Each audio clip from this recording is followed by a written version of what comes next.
So this video, welcome back to my channel, BFTB. Like and subscribe to my Facebook page, fb.com/ysrbrynfbntv, and subscribe and like my YouTube channel, tinyurl.com/ysrbrynfbn. So this video is about creating and managing your NEO LMS edu.20.org professor's account, also known as the rebranded version of NEO LMS for DLSU Das Marinas, the DLSU-D Schoolbook. So video summary is, let's try to finish it within 30 minutes. Everything will be tackled. I already prepared my documents for copying. So we'll be able to create a schoolbook class, manage classes and class list. I'll try to check kasi baka yung I don't want to show my actual student's name for their privacy. So I'll try to separate the video. Add modules, content, modify them and delete them, and other essentials for schoolbook management. Okay? So this video will also help you fast track your, currently we have your your schoolbook training. Currently we have schoolbook 1 to 4 levels and level 5. All of this activity that we will do tonight will help you fast track level 2 to 4. Because level 1, if you'll check the path or the learning path, level 1 focuses more on the descriptive and other essential information regarding online learning, the CILP, and the schoolbook or the learning management system. So for demonstration, let me just check my right now kasi I'm using OBS to live stream this. So you can see there the OBS screen. So let's start first with what are, in order for you to create your schoolbook class, the first thing you need to prepare is your syllabus. If your syllabus is in your docx or pages format, you should learn how to convert that to PDF. It is required that we upload our syllabus in PDF or portable document format. And then the next one is a sample module you have.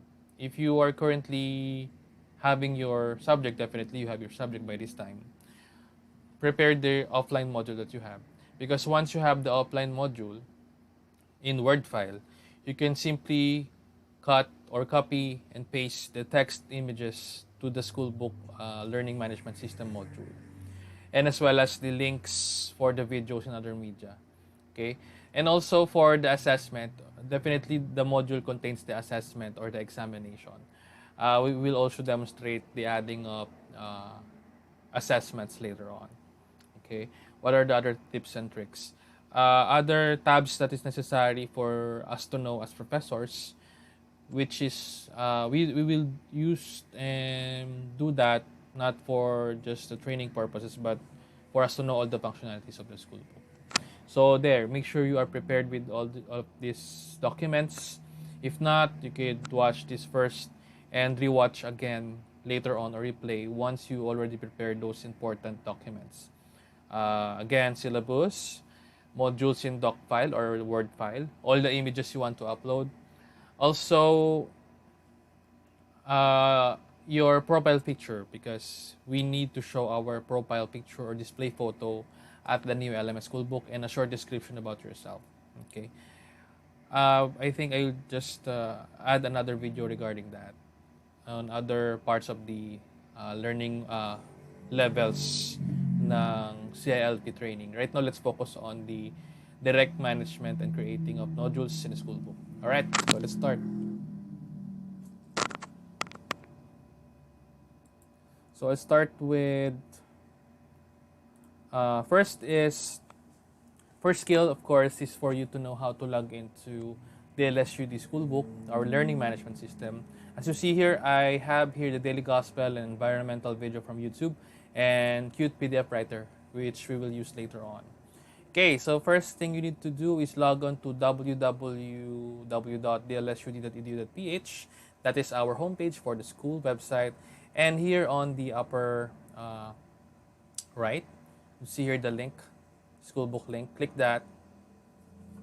After clicking the link, you'll be redirected to the page where you will select what kind of school book you want to choose. So definitely, if you are handling graduate studies and college subjects, use this login.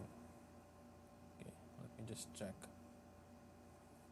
I'm just gonna check my mic now. Hello, ayan, okay pala siya. Alright. Okay, we're live. So, we log in. You need to make sure your Schoolbook is functioning, and as well as your Office 365 or the DLSU-D email. So click login using Office 365. Okay, so I'm gonna log in my credentials. It's already there. So sign in. You can choose yes or no depending if you are that is your device. If that is not your device, please don't save it there. So stay signed in. By the way, I'm using in private or incognito window. So let's just wait for it to load. So there, that is the how you can log on to Schoolbook from the DLSU-D homepage. Okay, so you see there, that is the homepage of the DLSU-D Schoolbook. Okay, so you'll not in the newsfeed. You better check this from time to time for special announcements. Okay. So let's start with creating your course. So in order for you to create your subject or your subject's schoolbook, you need to proceed here, courses. Okay, so hover your mouse on the courses panel. Okay, once it appears, slowly hover your mouse. I'll do this slowly, for everyone. So hover your mouse to the add button here. Okay. And then click. Once you click the add button,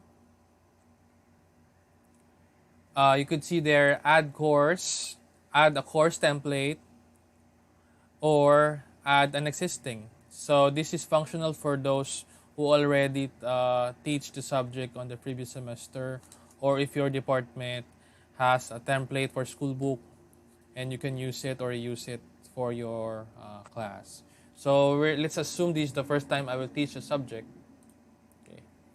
So after you click the add a course, it will ask you first this text box. Make sure the text box is selected in order for you to type in. So the name is your Schoolbook subject. The CILP provided the format for this. This is just a dummy code. For example, TEN VI 101, example. The course code, spacebar, the title, for example, Environment Technology. Again, this is just a dummy. Okay? And then spacebar, you need to type in the section. So, for example, ESE 11. And then the section, 1S space academic year 2020-2021. There. That is the CILP standard provided. I will change it later on. I'll show you why. Okay. So again, you need to provide your course code, course title, the course year section of the class, especially if you're handling multiple sections of the same subject. You need to configure what section is that in order for you to not be confused later on. And of course, the semester and the academic year. You could simply shorten this with AY 2021 if you want to. Instructor is the style. Make sure access code is checked so that it will generate an access code. And then the date. Definitely right now, we are in first semester. We click September 14. And the end date. In order for you to edit that, just simply click this calendar icon.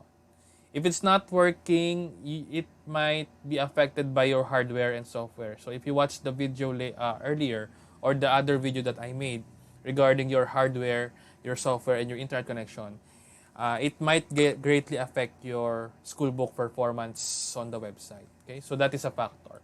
So our end for this semester is February 6. Don't forget to type in or select the type of subject. So if this is engineering, type engineering. So there are general subjects and sub-subjects here. If, for example, that's a chemical engineering, select chemical engineering. But you could simply use engineering if that's your subject. Okay? Options. So course, I'm typing it there, the course code. So I just have to copy. Again, to copy, click the text box and left click hold your mouse and then drag slowly until it selects your text. And then hit Control C. So for those who are watching, why am I saying this? Because again, this video is intended for everyone, even those who are not still totally techie. Okay. So again, Control C, and then paste it here, Control Victory or Control V. Okay. Section, type in ESE11. If you could type the section code better, so that you could easily track down. Because it's not always, for example, ESE11 TO1. Sometimes it becomes TO5, TO6, depending on the assignment of the registrar. So me, I'm typing my course year section / the section code assigned by the registrar. For period, you could simply leave that empty. For semester, definitely type the first, either the first word or 1 ST. Credits is, for example, 3 units. Term, I'm typing in there, the academic year, 2020-2021. And grading scale, standard, regular grading scale. So check. So click overview to double check the name. Make sure you properly name the subject. And then click language, course, section, period, academic year, term, there. So after you already check the configuration of your class, you can now simply click the save button. Okay. So click save button. After you click save button, the schoolbook will create your class. Okay. So that is the created class. So right now, it automatically directs you to the modules page. If you click start, so you will land on the module page. So it shows there that you don't have a module. I don't have a module yet because we're going to create a module for this class. Okay. So I'm just going to explain important parts of this page after you create. Okay. First one is the dashboard. So click that. When you click dashboard, you could see the students who are active, the number of modules you uploaded, the number of assessments you uploaded, the grade status, newsfeed, your created groups inside the class, the number of visits, and the learning outcomes if you program that. Okay. What else? Check this panel.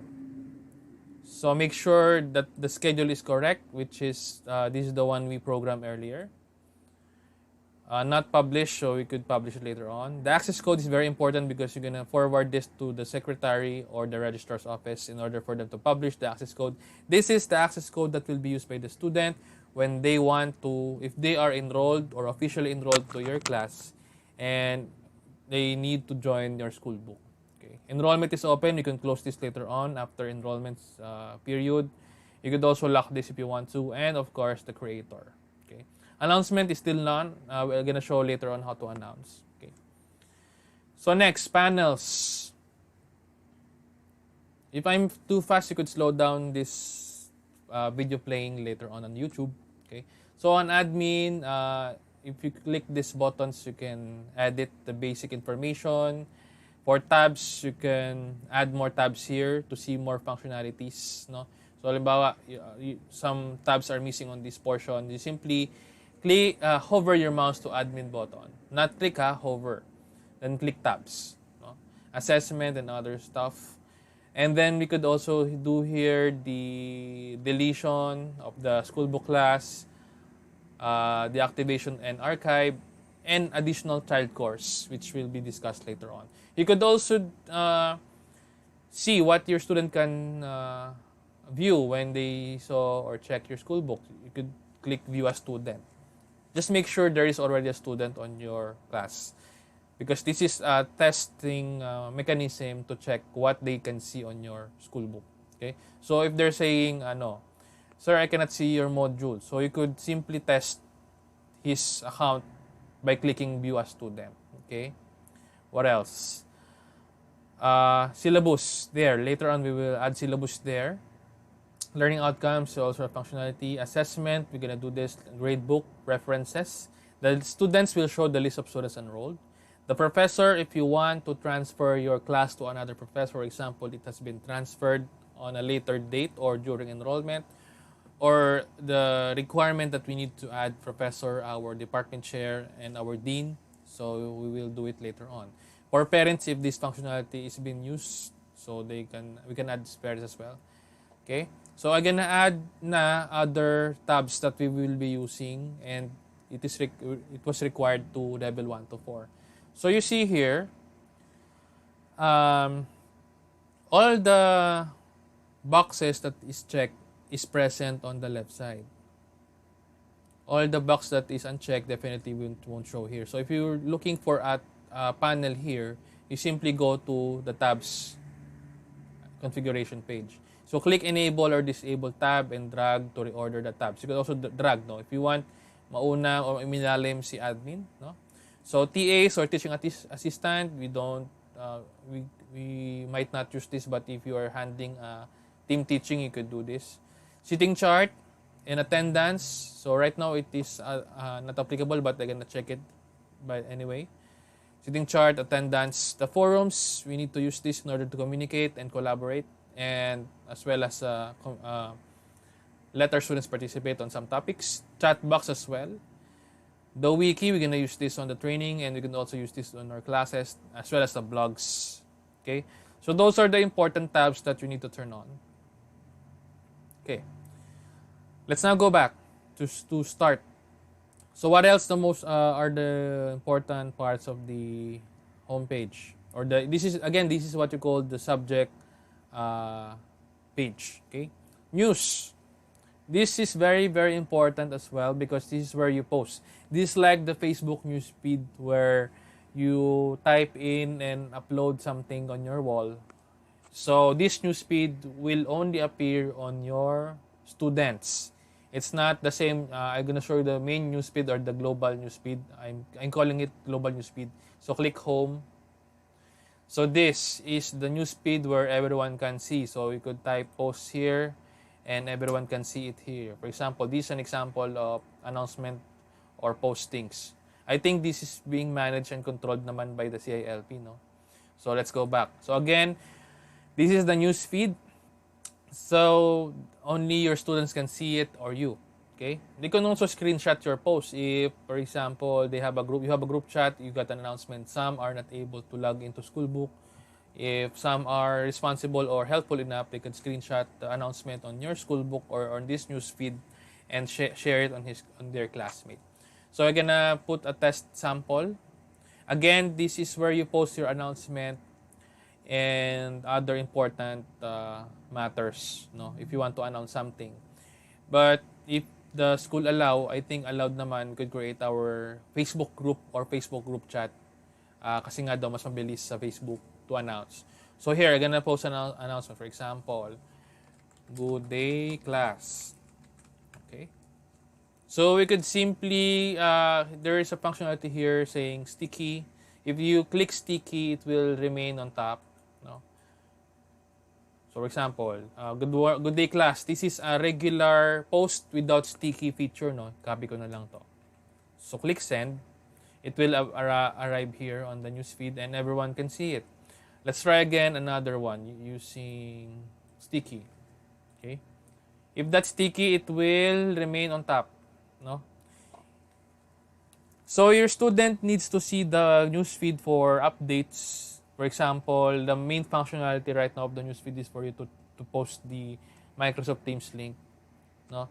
You could also send an announcement without them requiring to check the newsfeed and log in by simply using announcement. So click announcement, and there's two functions, the send and notify and send only. When we use send and notify, this text, whatever we post here, will appear on the student's newsfeed, number one. Number two, on the student's email, if they turn on their email notification. The third one is the bell button or icon. I'll show you later on. So I'll just click first send and notify. Okay. So this is the icon, this is announcement. So it will also appear here on the page of the student. No? So it will be more convenient to the student because you don't need to check the newsfeed of the schoolbook page. Okay. All right. So that's the functionality of the news. So just simply copy paste. If you have the link of the Teams, simply post it here. Announce. We have a synchronous class. Sorry, wait lang. We have a sync class. Tapos, definitely you need to tell when. So date, time, and link. There. So that's a sample. Always announce at least 2 days ahead so that they will have time to load if they're using prepaid. And as well as if there's no synchronous class, they can be more productive and use that time to prepare. For example, we gave them an assessment or offline assessment. So they will not be confused. Let's avoid announcing on the spot synchronous class as courtesy. And of course, that is also included on the syllabus IRR. Let's now proceed with syllabus. Okay, so I prepared here my syllabus, although this is not the same subject. Again, this is just the dummy. So this is one of my actual class, the computer-aided drafting. Here, this is how we shall be converting a doc file into PDF. So the first thing you need to do is, of course, proofread the document, right, from here to the end. Okay, make sure everything's checked. Because once we PDF that, of course, they cannot edit that, and we need to make sure it's free from typographical errors. So we simply check using print. Okay, so on print panel, even though you don't have a printer, you could do PDF if you are using the Office 365. This is the Office 365 MS Word free for faculty. Again, you could download the Office 365 software for your devices as long as you are, of course, faculty of the DLSU-D, staff, and students. Okay, so here, this is registered. So if, again, as mentioned on my previous video, if you're using a good quality or good specs of computer, quad-core, 4GB RAM, Office 365 works well. No, so here. So with this printing, before you print, you should see first the print preview. Okay. If you're okay with the setup already, no more add page. So here, you select your printer. If you have other physical printer, you select that. If you want to convert that to printer, the Microsoft Office will definitely allow you to print in PDF. So double check which pages are to be printed. The size of the paper, I guess we should use the legal one. It will also change the format, no? So yun yung kailangan yung ma-check. Before ka mag-print or before ka gumawa ng paper, you should finalize first the size of the paper. And as well as the margin. Okay? So once you already check all of the word processor checklist before you print. So select Microsoft Print to PDF. And then you simply select print. No? It won't definitely print on a physical printer because that's PDF. What it will ask is, again, I'm gonna hit print now. So it will ask, where shall it save the PDF file you want it to create? So it says here, save as PDF. So I'm gonna type in, for example, syllabus 2. Ito kasi yung sample kanya. So, yan, syllabus, CAD. You could also rename this properly if you want to, no? So you you have an organized file. Again, I type the actual TCET212LA. You could use spacebar or underscore, whatever you preferred, and computer aided drafting. Me, I add underscore PDF. just to additional ano lang. Although nakikita naman na sa type of file. Kaya lang minsan medyo ini-specify ko pa. So once you type in the file name, make sure you type in all the right file name because alam naman natin, or for those who still don't know, meron mga certain characters na hindi ina-accept ng Windows, no? So magsasabi siya, please avoid using these characters. So everything is good, the dash and the underscore is good, so click save. So once you're done with that, it will appear here. O, ito na. Naka-PDF na siya. What if I'm not using an Office 365? Here's the sample. Here is what I'm using when I'm, I think since college. You could download this Qt PDF writer.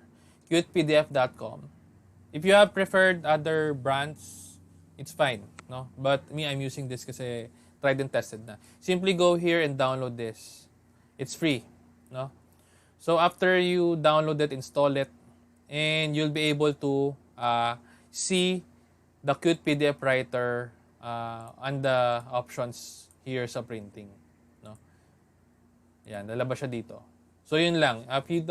If you're not using the Office 365 free software or kasama na sa package ng DLSU-D, you could use this Qt PDF writer, right? Okay, so now the next requirement, upload the syllabus. So you simply add syllabus. Here you should copy the short description. Again, this is just a sample. I just copied the course description and paste it on the, again, select and Control C. What I'm doing right now is an Alt Tab, ha?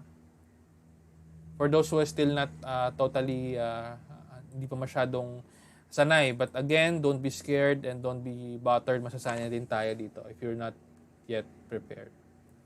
Okay lang yan. So here, we should upload the PDF file. So you could simply click Browse to select from folder, or you could also drag. So left-click, hold the file. Okay? So pag gumanyan, ibig sabihin, you're already holding the file. And drag here once nag-appear na yung copy. And then after you drag it there, it will upload. Wait for it hanggang mawala yung, what you call this, yung stripes. Fully blue na siya, 100, click save. So it will appear here. No? PDF siya. Again, PDF ang syllabus natin. So once you're done, pwede mo nang iiwang empty yan kasi may short description ka na. So click save. Okay? So there, you have a syllabus already. Okay? Next thing we need to configure in our class is the learning outcomes. Okay? So right now, the learning outcomes of the subject is empty. You could simply add learning outcomes here. So click Add Outcomes.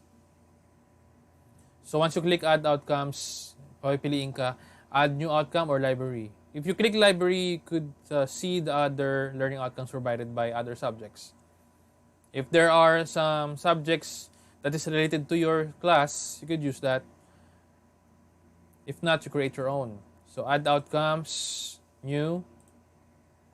So name of the outcome, I'll go to my syllabus and copy, for example, I got 5 learning outcomes. The first one, understand, describe, select, control, copy, minimize, then paste it here.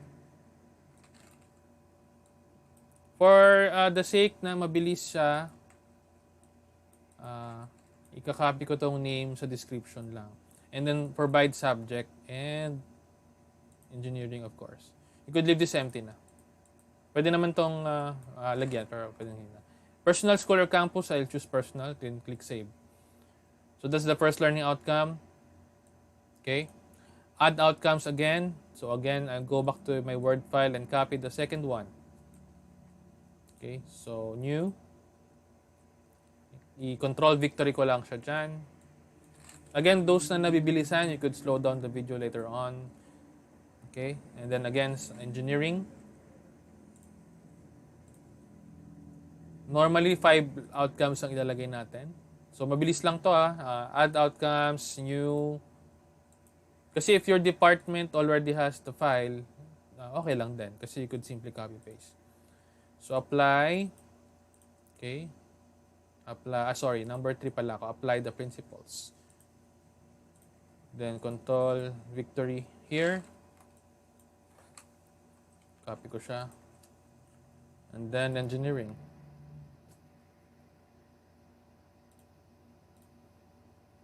Okay, so last two. So I show you the ano, no, hanggang dulo. So last two na lang tayo. Copy ko na nga lahat para ano. Pwede yun, skill yon para i-copy mo na isang kopyahan na lang. So ito, copy ko muna.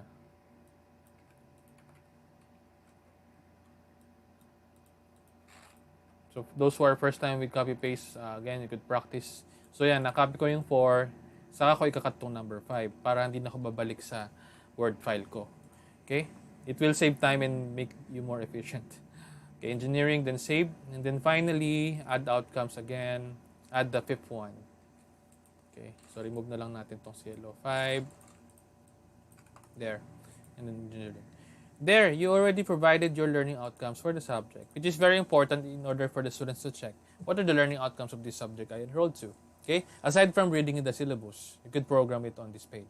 Okay? Next is assessment. Let's do that later on. Gradebook, later on na rin. Students, right now wala naka-enroll kasi nga hindi pa siya published, no? Professors, ito. I'm gonna show you how to add professor. Okay? So I'll add my colleague, for example. Click this add button here on the upper right. Select the people picker, meaning add co-teachers using the people picker. Okay. So I'm gonna select, for example, Engineer Mandigma. So Mandigma. So type mo lang sa search box. Tapos isa-select niya yung mga same name here, no? So select this. Don't forget to click this small button here. Kailangan maklik mo na yan. You select 1, 1:1 lang. Okay? I'll try to add another one. So, dalawa. Si Engineer Pineda. Our department chair. So, click the text box and check this. Click this. So, once they are transferred to this column, you could simply add them. No? There. So, that is already the co-teacher. No? You could also transfer this. If I select this radio button here, it will ask me first, are you sure? Then cancel ko, no? If I click OK, I will lose the major controls of the class, I think. But I think the functionality, I haven't tried it, pero if you want to transfer the ownership, for example, sa isang prop, you could click the owner transfer of the ownership. And when you click leave, right now kasi wala pa yung leave, but if you click transfer on the other professor, may lalabas ito na button sa may upper right na leave. You could leave the class. No? So, may iwan yung may-ari na yung new owner. Parents, empty siya. Games, so I can use that. Seating chart. Ito, pag may estudyante na, makakapag-add-drop ka, add-remove ka ng students. No? Yung mga grid na yan, you can, once we go back to the face-to-face, pwede mo ma-arrange yung seating plan. No? Next is attendance. Pag may estudyante niya, may lalabas dyan na attendance later on. Okay? And forum, later we'll discuss that. Chat then, the same as chat ng Facebook, we'll show later on. Wiki is like Wikipedia format, but of course, may halong, you could modify that information, like additional information on what have you searched for. You should also provide your references. And blogs. So it's like the regular blogging, no? Okay. So let's now go back. What else do I need to ano? Ito na, let's proceed na. Again, na-close na the syllabus. Kasi let's now proceed with the modules. So, here is a sample of my dummy module that is for offline learning. No? If you are already prepared for this file, it will be easier for you to transfer this to Schoolbook. Okay. So click Start. So with this, you could add, the first thing you need to do to add module is to click this Add button here. Okay. You could select library if you have existing module from your other subject or related subjects or other files on your department. Or click New. So I'm gonna click New. So I'm gonna type the title. So for example, I'm gonna open my module. Module 1, Environment Technology. Okay. Yan. Provide the description, of course. This module will discuss the introduction to environmental technology. So, ganoon lang kasimple. We need to make sure everything has been filled up para hindi makita ng bata ng bakante siya. No? So, date, start. You could select other dates depende if when you will want to release the module. Okay, so for now, 14. Click Save. I forgot to include the introduction module. Let's go back. Pwede yun. Pwede may muna. Mag-add ako. Introduction.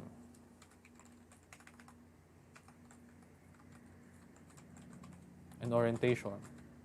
Pwede yan. Ang content niyan, yun nga, yung mga introductory video. So, orientation. This module will give introduction and orientation about the class. There. So again, click the date. Then click Save. Okay. Paano yung di magkasunod? Go back. And then we could simply drag this, no? So, 2 views. Isang listed. Pwede yan. So, pwede mo siyang, just hover your mouse sa picture and then drag upward. Yan. Ganyan lang yan. Or, dito naman sa grid view, ayan, pwede ko siyang pagpalitin. Those are the skills para ay, hindi pala siya pwede sa grid view, I think. So, sa ano lang siya? Sa list view. Okay? How do we change the photo? So, this is the stock photo or default photo provided by the NEO LMS. You could change this. If you want to change it, mas maganda, mas personalize siya based sa topic, no? So, halimbawa, I want to change this. So, click this gear button here. And then, change picture. Magpo-post siya ng add file here. I could simply click browse to find the file on my computer or simply drag the file from here. So, meron na akong nireading image for module. Left click and hold that. Tapos magsisave siya. So, ito na yung picture nung module ko. Pag nakaklik siya ng grid view, kompleto na siya. May picture na personalized. Meron pang description and title. Okay. So, maganda itsura pag nakita ng estudyante. Nakompleto yung detalye niya. Ito rin, gusto kong palitan. About same picture din. So, drag ko lang. Nag-upload siya. Then save. Okay? So, do not forget, no, introduction, provide. Ito na. Adding a content on your module. So, we could simply select here. Sabihin, the reason why this is appearing kasi wala pang content. So, you could add section here. Pwede ka na mag-add ng assessment, pero dapat mauna yung content, no? So, let's add first the content. I'll add, for example, gospel. Okay? And then, lalabas yung isang page. Yan yung, kumbaga, isang libro, page 1 yan nung module. So, edit ko siya. May kakaroon ako ng text box where we can add text. I can add a link. I can add a picture. I can add a file or PDF. Pwede kong i-add dyan yung PDF na nung module ko. Pero mas maganda sana i-text mo para ilagay mo sa text dyan. Para, siyempre, mabasa rin ng bata. Add equation, add special character, template, MS Teams meeting, Google Meet. You could also record your podcast or audio using your mobile device or itong computer. You could also record a video. You could also add source code or embedded video. Okay, so maganda yung functionality ng Schoolbook or NEO LMS on this kasi hindi lang siya basta text. So let's try to add the gospel. Daily gospel. So, pwede mo muna ito, i-copy mo siya ng buo or pwedeng ibigay mo na lang dyan yung mismong URL. So, select Ctrl-C, Ctrl-Victory or you could copy this. Okay? Paano mawala yung mga sumasamang color at other formatting elements niyan? Here's the technique. You simply Ctrl-Z or undo. Make sure nakaka-copy siya. So, copy. Idadaan mo siya dapat sa notepad para mawala yung mga elements. Ang titira na lang dyan is yung text. Okay? Pag pinaste mo siya dito, ayun na siya. Free format na siya. No? That's the technique on how to remove those colors things, those other formatting stuff. No? So, I'll try to show you how to embed the video. I'll get first, for example, sige, the prayer. So, for example, this, I'm gonna embed this. This is what we call embedding. So, if you embed, you do not copy the URL and paste it here. That is an example of link sharing.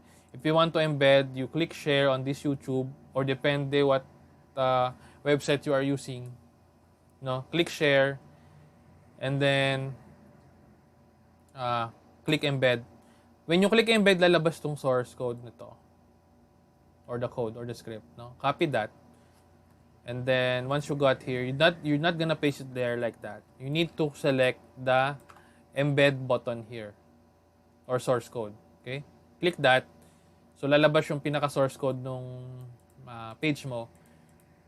Medyo magulo siya kasi pang ComSci and IT ata to, but if you did some basic computer programming class, medyo familiar siya yung mga ganyan. So ayan, copy mo lang yan and then click OK.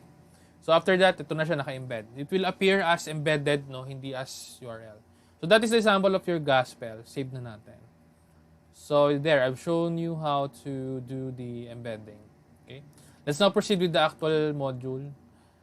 So here, wala pang laman na page. And again, gospel, book 1, page 1, introduction orientation, book 1, page 1, gospel. Environment and technology, that's the module 2, page 1 gagawa natin. Ito na yung content. Click lesson content. Okay? Tapos title lang natin. So, yung title. So, we need to go back to our Word file. Again, if you are already prepared for this, na may Word file kaya nung content mo, madali na lang mag-copy-paste. O, yan. Select ko lang copy, then paste here. Tapos, yung content ko ng page 1, edit ko lang. Again, I can simply PDF this module and upload it here. Pero para mas maganda yung appearance, I will copy this. So, pagka kinopy ko to from Word, automatic na yun kokopya sa buong page ng content. So, Control-C na ha. Tapos, Control-Victory. Ay, hindi sumama yung images. So, okay lang. You could simply drag. I'll try to drag, no? Hindi pala siya pwede. Anyways. Ayun, you could simply add photos here. Again, yung photo tool na ginagamit natin. Click upload. Ano ba, gusto mo ilagay dito yung picture. Upload image. Tapos, again, papakita ko paano mag-drag. Buksan mo lang yung window kung saan nakasave yung picture. Wait lang. Kita naman yung aking files. Okay, so there. You simply drag the page there. And then there. You could save that. No? So, pwede ka rin mag-embed dito. Pakita ko ulit yung embedding. Ito, you could fix this later on. Para maayos na to, pakita na natin. Let's go back to the Word file. Medyo mabilis to, slow down mo na lang. Control-C. Paste mo siya dito sa notepad. Kaya siya nagkagulo kasi meron siyang formatted number. Okay. So, take note ng module, dapat may reference as mentioned, no? There. Ayan. So, mas ayos siya tignan. So, I'll embed also a video. I'll go back to the environment video. Click this. Sample na naman to, no? So, click share, embed, and then copy the source code. Okay? So, dito, again, wag i-paste. Mali yan. Dapat click the source code. Pag ganyan kasi, pag marami ng text, magulo na. Hanapin mo yung dulo ng references. Dito siya sa references. Ganyan kagulo pag gagawa. Siguro maganda ilagay mo na lang sa ilalim. Yan. Then click OK. Lalabas siya dito sa pinaka-bottom portion. No? And then, click Save.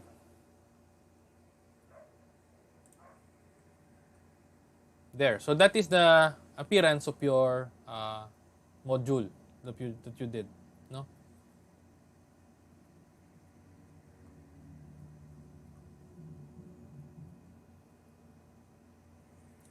So there, that is how you do a module. So next is need to ensure that the module is shown. You need to go back to Start and Module and then select the list view.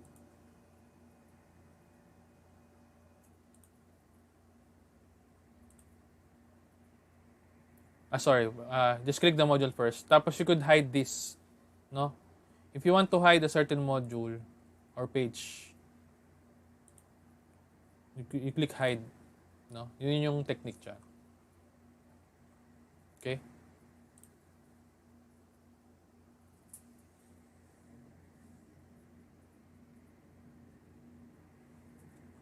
Alright. So, yan yung paggawa ng basic module, no? So, on module, pwede ka mag-upload ng PDF, image, or embed a video. Or you could also do your produced video.